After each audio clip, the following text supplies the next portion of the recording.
About 3 years ago, I was under a lot of stress from dealing with people. I just wanted to be completely alone, somewhere I wouldn't have to see or talk to anyone.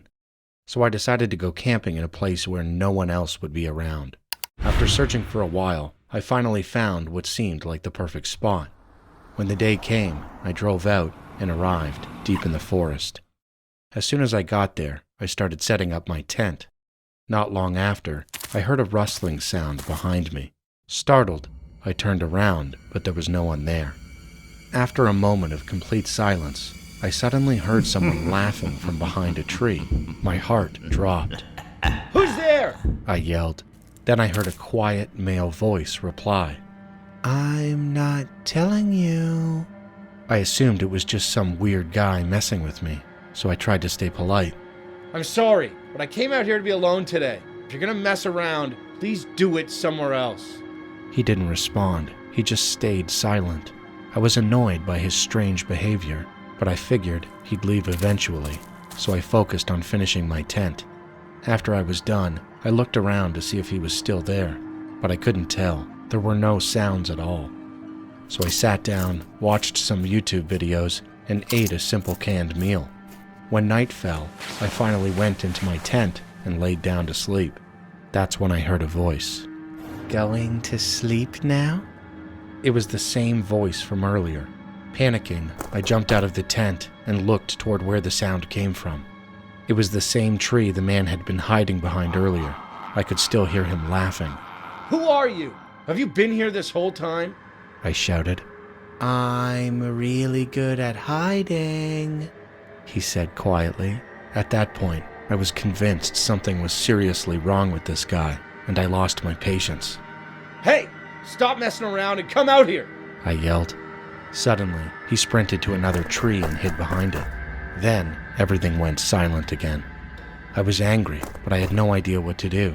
I didn't want to get closer, and I had no idea what he might do. I was debating whether I should pack up and leave when he spoke again. "That tent is going to be your coffin." That was it. I decided I needed to get as far away from this lunatic as possible and started tearing down my tent. That's when he shouted, "Where do you think you're going? Do you have any idea how long I've been waiting to roast you?" I started rushing even faster. Suddenly, he screamed and burst out from behind the tree, charging straight at me. I ran to my car, locked the doors, and drove off immediately. He chased after me and slammed his hands against my car windows.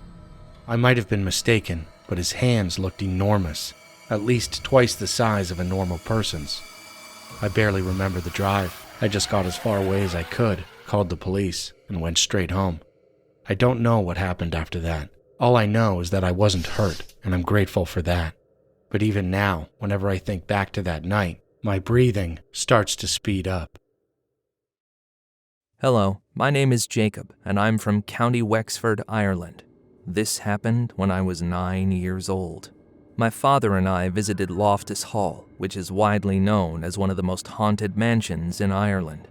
I'd always been fascinated by haunted houses, so I was genuinely excited to finally see it in person. Loftus Hall is located near the Hookhead Lighthouse in County Wexford. When we arrived by car and my father saw the house up close, he looked visibly shocked. The mansion was originally built around the year 1350 by the Redmond family. In 1666, it later came into the possession of the Tottenham family. Sometime in the mid-18th century, the Tottenham family experienced a horrific event in that house. After that, the building was used for various purposes over the years, including as a convent and a hospital. Eventually, in 2011, it was purchased by the Quigley family and opened to the public as a tourist attraction. While we were on the tour, I overheard other visitors talking about the house, and that's when I learned the legend that has been passed down through generations.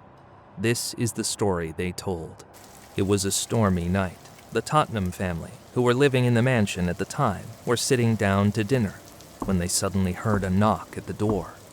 When the head of the household opened it, he found a handsome young man dressed entirely in black standing outside.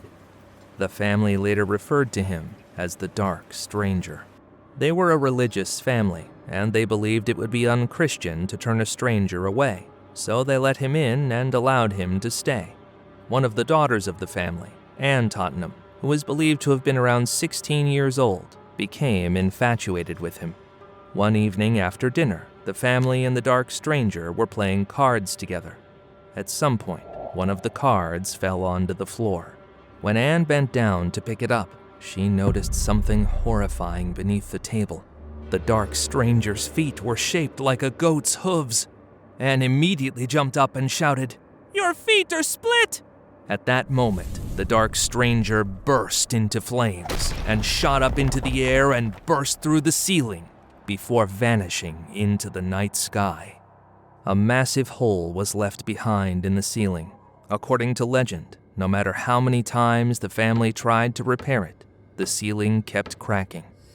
After that night, Anne was never the same. Her behavior changed completely. She stopped speaking and lived in a constant state of fear. Eventually, her family locked her inside her room. She refused to eat and spent most of her time staring out the window, as if she were waiting for the dark stranger to return. Anne died in 1775. When her family discovered her body, it was said to be rigid, with her arms and legs twisted into unnatural positions. No matter how hard they tried, they were unable to straighten her body. In the end, she was buried in that twisted posture. People later claimed that because Anne had seen the devil himself, her soul was twisted.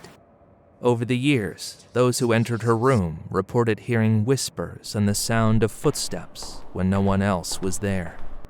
At one point during the tour, a visitor asked me to open the door to the room where Anne had been kept. The moment I opened it, I briefly saw the figure of a woman dressed in black standing right in front of me. I believe it was Anne's ghost. I also felt an intense, unnatural cold. But as more people entered the room, the cold suddenly disappeared. Years have passed since then. When I think back on that house, part of me still wants to visit it again someday. But I've since learned that the property has changed ownership, and it is no longer open to the public.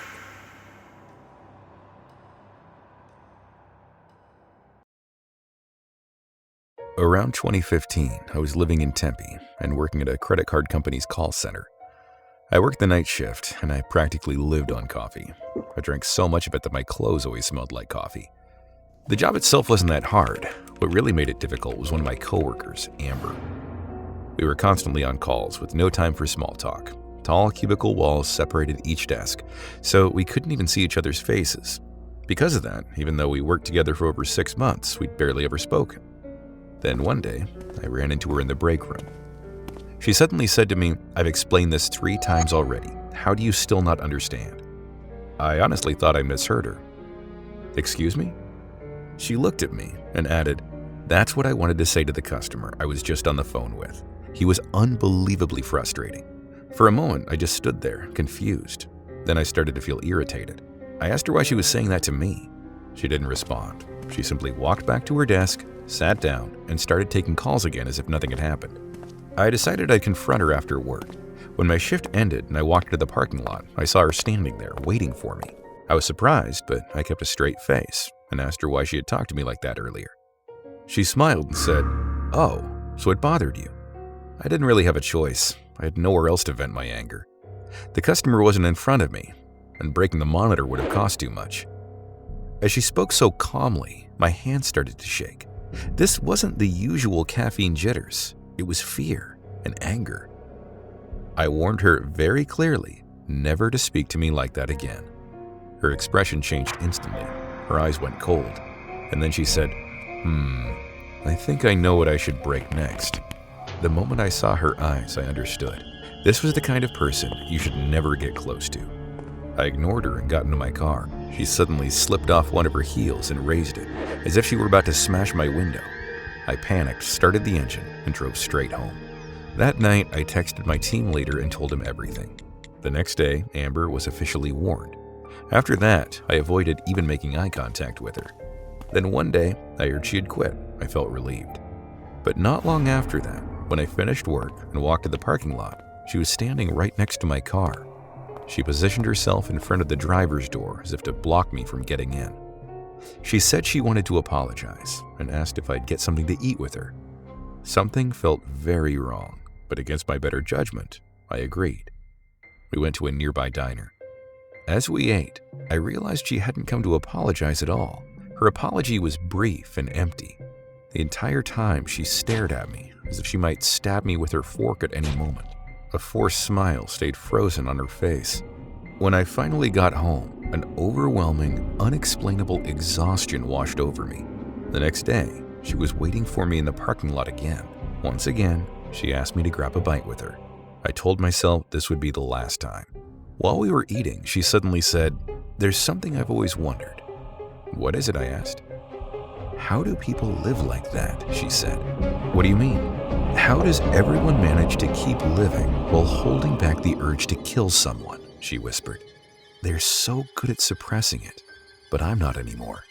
She leaned closer and continued, "I'm trying to decide whether or not I should stab you with a knife right now."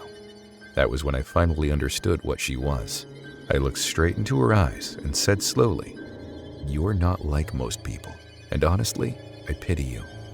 You're going to spend the rest of your life suppressing a dream that can never come true." Then I left. I went straight home. Thankfully, she never came looking for me again. But even now, I still wonder, what kind of person was she? And what exactly was she planning to do to me? This is a real story from a friend of mine. It didn't happen to me, and I wasn't present when it occurred. For privacy reasons, I'll refer to my friend as Yancey. Yancey had an uncle who was very friendly and talkative. One night, Yancey, her uncle, and her aunt were hanging out together. It was around 12:30 a.m., and they were standing beside the road, just talking. Suddenly, without any warning, her uncle ran across the road in a frightened, panicked rush. He reached the other side, bent down, and picked up something, or at least that's what it looked like. His arms were open, positioned as if he were holding a person, but there was nothing there. Yancey and her aunt were completely confused. Everything happened so fast that they didn't even have time to process what was going on. Then her uncle sprinted back toward them, still holding his arms as if someone was in them. That's when a car hit him. He was rushed to the hospital and fell into a coma that lasted 3 to 4 years. When he finally woke up, he told his family what he believed had happened that night. He said he saw an old woman who used to sell jujubes sitting across the road. He recognized her immediately and ran to save her because he thought she was about to be hit by a car. Years earlier, there had been an elderly vendor woman who regularly came to their house to sell jujubes. She was especially close to Yancey's uncle and treated him like her own son. He had always been kind to her. Not long after those visits stopped, the woman passed away after being hit by a vehicle. That night, Yancey's uncle believed he saw her sitting across the road. Unfortunately, after the accident, he was never the same again. He lost his mental stability, and his personality changed completely. Maybe it was the ghost of that woman. Maybe she wanted to take him with her, but why would she return after so many years? I guess we'll never know. Hi, I'm a huge fan of your YouTube videos, and I wanted to tell you a story my friend experienced, so I hope you get the chance to see this. Anyway, this happened when he was 13. He was working with his uncle at a water park in El Salvador for some extra money. He had been working there for a few weeks already. One day, while they were cleaning, his uncle realized that he had forgotten his tools in the bathroom and was about to go get them when my friend asked if he could go instead, because he had never really explored the water park like that. His uncle said yes, but then started to say, If you see someone, don't run. My friend thought his uncle was just joking and tried to laugh it off, but his uncle looked serious. That kind of freaked him out, but he brushed it off since they joked around a lot. While he was on his way to the bathroom, he mentioned that it was pretty far, but he kept walking. About halfway there, he suddenly heard a door slam. It was really loud because it was a metal door, and that completely freaked him out. After pausing for a moment, he saw a woman dressed entirely in white. She looked wet, almost transparent. He stood there for a second, terrified, and then started running back toward his uncle. As he ran, he could hear wet footsteps slamming against the pavement, getting faster and faster behind him. He later said he was glad he was active and played soccer because he was able to run really fast. When he finally reached his uncle, he started tearing up and explaining how he saw a woman dressed in white chasing him. That's when his uncle said, I'm sorry I didn't tell you about this before, but this place is haunted. The woman you saw was a ghost. Her children drowned here, and the pain completely broke her. She ended her life in that bathroom so she could be with them forever. After hearing that, my friend didn't know what to say or do. He just stood there in silence. Because of that incident, he had to go to therapy, and even now, he's still afraid when he thinks about it. I have written to you before because I am a big fan of the stories that you cover. I shared my story about a weird man that I used to see at my grandmother's house, but back then I didn't share many details because I was scared. But today, I'd like to share the whole story with you. I'm 16 right now, but this story happened when I was about 7. I used to go to my grandmother's house a lot because she had 4 cats, and I loved to play with them. Almost every time I went to her house, there would be an older-looking man with long, white hair, glasses, and a brown cane with beautiful designs on it. He needed the cane because he had a limp in his left leg. My grandmother always used to talk with him over a cup of tea, but I was always scared of him. There wasn't anything particularly scary about him, but I disliked him for reasons I couldn't explain. He would never speak to me, he would just look at me in a strange way. After a few years, I stopped seeing him, but it didn't bother me. Only about 2 years ago, I asked my grandmother about him, and she said that she didn't know who I was talking about. I tried explaining to her how the man looked to jog her memory, but she still insisted that she didn't know him. I realized trying to remind her about him was pointless, so I asked my other family members about him, and they also had no idea who I was talking about. Finally, the last person I asked was my younger sister, who was 13 at the time. I asked her if she remembered him, and to my surprise, she actually did. But she remembered him a little differently. She told me she remembered him having a limp in his right leg, and that his cane wasn't made out of wood with designs on it. She said it was metallic, and she told me about one detail that I had tried to forget as a child. The man's eyes were always wide open, and they had a reddish color to them. I still sometimes get nightmares about him, even though I don't even know who he was. This story happened about a year ago, but I still remember all the details. Details I wish I could forget. In the summer, my sisters and I had a habit of going out for late-night walks. Walking at night in our neighborhood felt calming, and we also walked because we couldn't stand the unbearable heat in our apartment since we didn't have an air conditioner. One day, my 2 older sisters decided to walk without me, thinking I wouldn't go. So I decided to go out and search for them so we could all walk together.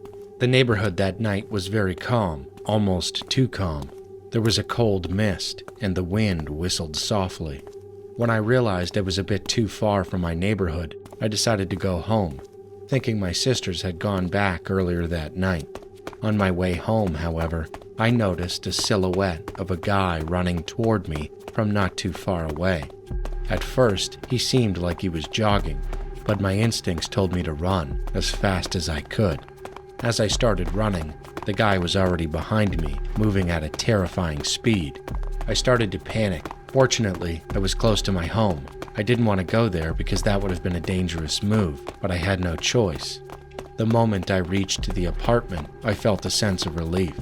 The guy, however, was right behind me, exhausted and breathing heavily. I rang my family's apartment bell and pretended to be on the phone. Eventually, I got inside and didn't say a word to my mom or my sisters because I was too scared. Ever since then, the thought of meeting that guy again has never left my mind. I became paranoid, and obviously, I stopped going out at night with my sisters. I was even worried for them, afraid they might encounter the same experience I lived through, but with a worse outcome. This story happened to my uncle when he was 25, and it's still happening to him to this day. He lives at my grandmother's house. At some point, he began to feel that some kind of spiritual presence was following him. Wherever he went, especially when he was alone at home, it always felt like it was there. He didn't think it was an evil spirit, but strange things kept happening around him, almost like something out of a Poltergeist story. When he took a shower, he would suddenly hear the toilet flush by itself. Sometimes there were knocking sounds on the mirror, or shampoo would come out on its own. When he was eating, his spoon would slip out of his hand for no reason. Cups filled with water would suddenly fall over. Sometimes, even the taste of his food would completely change. He would make spicy food, but it tasted sweet instead. When he tried to study, loud noises would suddenly blast from his speakers, scaring and distracting him. Even while watching TV, strange things would happen, as if something was deliberately trying to bother him. This happened almost every day, but despite all of that, he never thought he would actually see it. Then, one night, something unexpected happened. Around 2 a.m., my uncle fell asleep. Not long after, he heard strange noises coming from outside his room. Curious, he slowly looked through the slightly open door. That's when he saw it. Standing in the hallway was a figure wearing white clothes with long black hair flowing as if it were being blown by the wind. It looked like a woman. The sight was terrifying. He realized that the figure was staring directly at him. Instead of running away, my uncle stared back without blinking. They looked at each other for several minutes. Then, suddenly, the figure vanished into thin air. To this day, my uncle says he can't forget that moment. He still wonders who or what that spirit was and why it chose to follow him. Hey, for privacy reasons, let's call me Aurora, and this is my story. I was 15 at the time this incident happened. To give you a brief background about myself, I lived with my parents and grandparents and was a high school student at the time. It was a Friday night, and as an enthusiastic adolescent, I begged my mom to let me stay up late since I didn't have school the next day. She agreed and said I could stay up until 2 a.m., no later than that. I was very happy because I had a solo movie night planned. I went to the kitchen, prepared popcorn, reheated some pizza, returned to the living room couch, and put on the latest horror movie at the time. I have always been a horror fan and was never scared of things like that. The movie ended around 1 a.m., and since I still had time before bed, I started watching some YouTube videos. After a while, I heard some rustling sounds coming from the kitchen. Thinking it must be my mom, probably getting water, I didn't think much of it. Before I continue, let me give you a bit of detail about my house.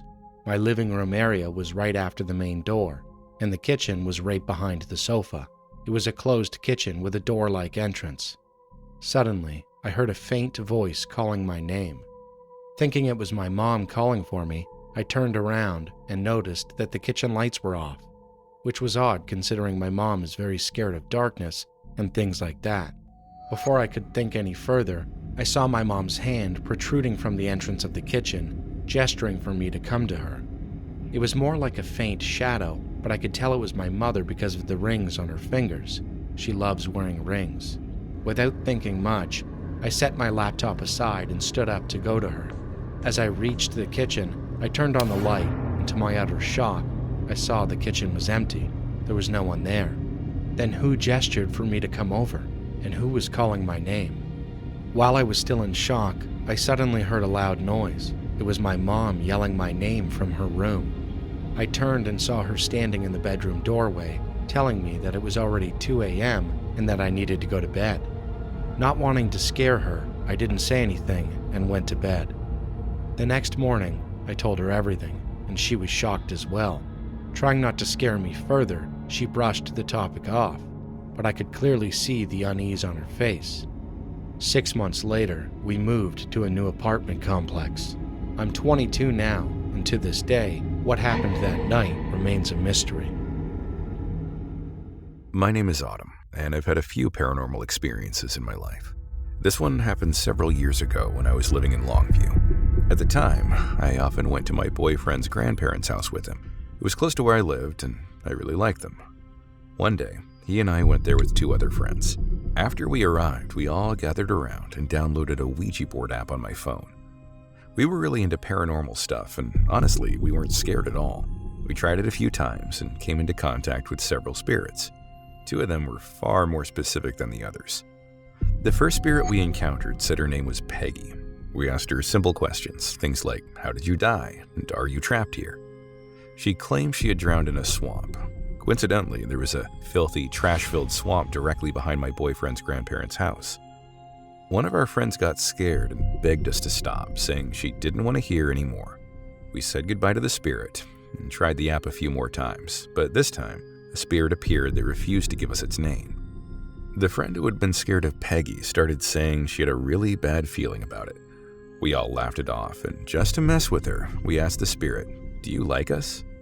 The planchette moved to no, and at that exact moment, my phone screen began to flicker very faintly. We were all terrified and immediately closed the app. Later that night, everyone went home. I begged my grandmother, who I was living with at the time, to let me stay the night at my boyfriend's grandparents' house. Our families were close, so it wasn't unusual, and she agreed. My boyfriend and I decided to make the night a little more special, so we grabbed some drinks, we watched YouTube, took small sips, and talked. At one point, he got up to use the bathroom. When this happened, I was sitting on the top bunk, curled with my back against the wall. I could hear him coughing in the bathroom right next to his mirror, so I assumed he'd be back at any moment and relaxed a bit. I swear my eyes were closed, yet I could still see the mirror across the room, the dresser, the TV, and the game console. Then someone started talking to me. A cold but gentle hand brushed a strand of hair away from my face, and a voice softly asked, "Are you okay, baby?" Without thinking, I answered, "Yeah, why?" The hand stayed on my cheek, or at least the cold sensation did. Then the voice asked, "Will you carry my baby?" I got scared, but I assumed my boyfriend was just drunk and messing with me. I replied, "Maybe when we're older, but not now, baby." The voice became more insistent. It started to distort, twisting into something deeper and unfamiliar, repeating over and over, "Will you carry my baby?" I kept saying, no, this isn't funny anymore, please stop. Then I heard my boyfriend's voice say, "Who are you talking to?" Everything went completely black. I snapped my eyes open and saw my boyfriend looking at me, his face full of concern. "I was talking to you," I said, assuming he was joking. "I just walked back from the bathroom," he said, even more worried. "I heard you talking to someone." Without hesitation, I jumped off the bunk bed and screamed at him to stop messing with me, that he was scaring me. He grabbed my hand and we ran out of the room into the living room. I couldn't understand what had just happened. I collapsed onto the couch and explained everything, crying because I genuinely felt like my life was in danger. He started tearing up too. As I told him what I had experienced, I realized something. He wasn't lying. Whoever touched me and spoke to me, it wasn't him. Neither of us slept that night. We sat in the living room until around 6 or 7 in the morning, then went into the bedroom, grabbed our things, and left for my house. As soon as I got home, I went straight to my room, curled up, and tried to sleep. Later, when I started looking things up, I came across old myths and legends about demons that drain life from women while they sleep. I hope I never experience anything like that again. It's too difficult to explain to others and even to myself. That night, I felt like I was losing my mind. I wanted to share this story because I used to believe that demons like that only existed in books. I never thought they could be real. I want to share a story my grandmother used to tell me when I was a kid. She told me a lot of stories growing up, but this one always stuck with me. It was strange, sad, and deeply unsettling in a way I never forgot. When my grandmother was about 10 years old, around 10 years before the partition of India and Pakistan, she was living in Goa, India. Her family was deeply Catholic, and the church was a big part of their daily lives. Every Sunday, after Sunday school ended, my grandmother and her friends would play in the church garden while they waited for their parents to come pick them up. My grandmother's name was Alice, and she had 3 close friends, Ella, Jacqueline, and Marilyn. Ella was different from the others. She was an orphan, and there was always something distant about her, like she was half lost in thought. While the other kids laughed and ran around, Ella would sometimes say she could see people that no one else could see. Some of the kids found that uncomfortable, but my grandmother was always kind to her. One Sunday, while they were playing in the garden, Ella suddenly stopped. She said she could hear someone calling her name. None of the other girls heard anything. Curious, Ella slowly walked toward a large palm tree near the edge of the garden. Sitting on the ground beneath it was a woman. According to Ella, the woman was breathtakingly beautiful. She wore a soft, white dress that looked like silk, glowed almost like an angel, and smelled faintly of jasmine. Ella talked with the woman for a while. When Sunday school ended, one of the nuns from the orphanage came to call Ella back. Before leaving, Ella pulled my grandmother aside and told her about the woman. Alice, I met a woman today. She's so beautiful and she smells like jasmine. She looks like a bride. And she lives near that tree. We're going to meet here every Sunday, so I won't be playing with you guys anymore. Then Ella made my grandmother promise not to tell anyone, and because she was a good friend, my grandmother kept that promise. As time passed, Ella changed. She became happier, more outgoing. She got deeply involved in church activities, and there was something about her, almost like she had a glow. Jacqueline and Marilyn, who had always been the most popular and active girls at church, grew jealous of her. They even told my grandmother she should stop being friends with Ella. Instead, my grandmother chose to distance herself from them. When my grandmother eventually told Ella about this, Ella didn't seem surprised at all. She already told me this would happen. Ella said. That's when my grandmother finally asked her what she and the woman had been talking about every Sunday all that time. Even now, her answer still gives me chills. Ella said, Alice, remember how I told you I can see people others can't? She's one of them. She told me I was given a gift by God and that my parents are watching over me from His side. But she also told me something sad, that I won't live very long.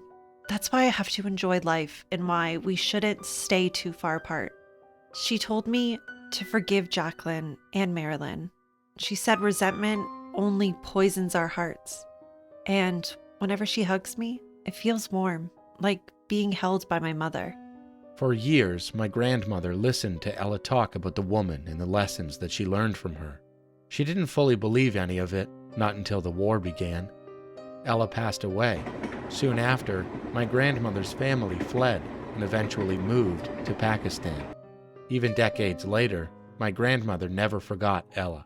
She never knew whether Ella's experiences were real or just the imagination of a lonely child.